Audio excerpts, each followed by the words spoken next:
Welcome to The Explainer. So, what happens when the person representing a nation's most sensitive interests on the world stage might also be looking out for their own? Today, we're going to dive into that increasingly blurry line between public service and private profit in the world of high-stakes diplomacy. You might think the answer is pretty simple, right? A list of ambassadors, maybe a secretary of state. But what if I told you that some of the most critical negotiations are actually handled by people who operate way outside of those traditional accountable roles? Think about it like this. On one hand, you have your career diplomat. This is someone who's come up through the foreign service, operates within a clear system of rules, and is accountable to the public. But on the other hand, you have the presidential envoy.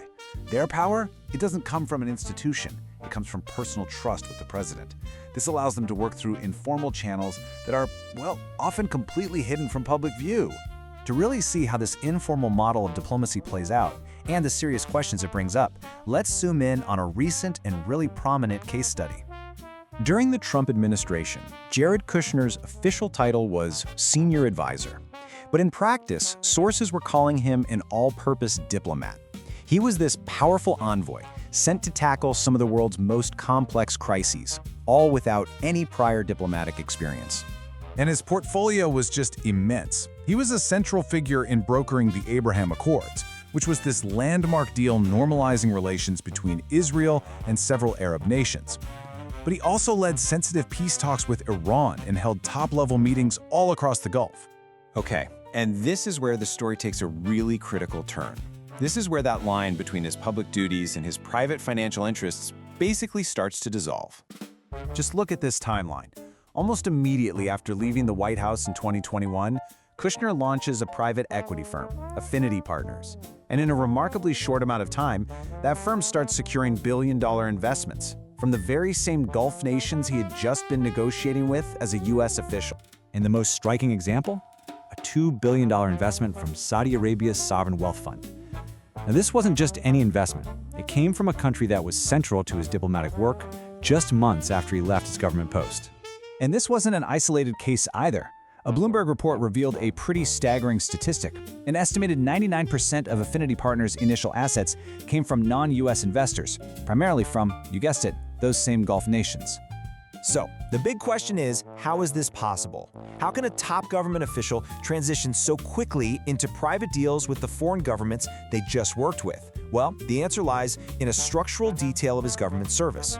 Kushner served in his White House role as an unpaid volunteer. Now, this is a crucial detail.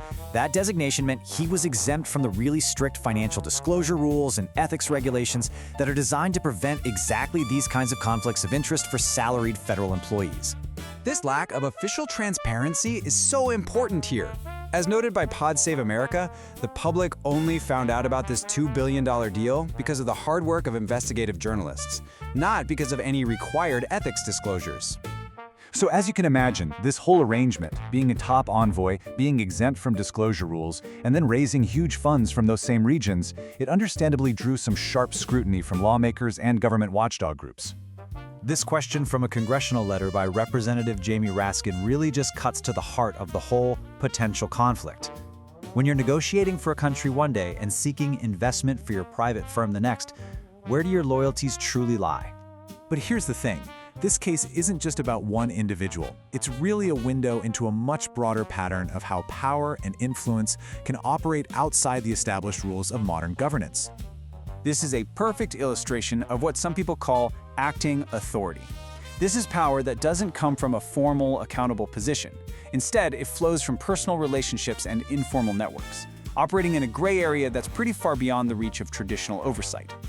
So ultimately, this case leaves us with a fundamental question that goes way beyond any single person or administration.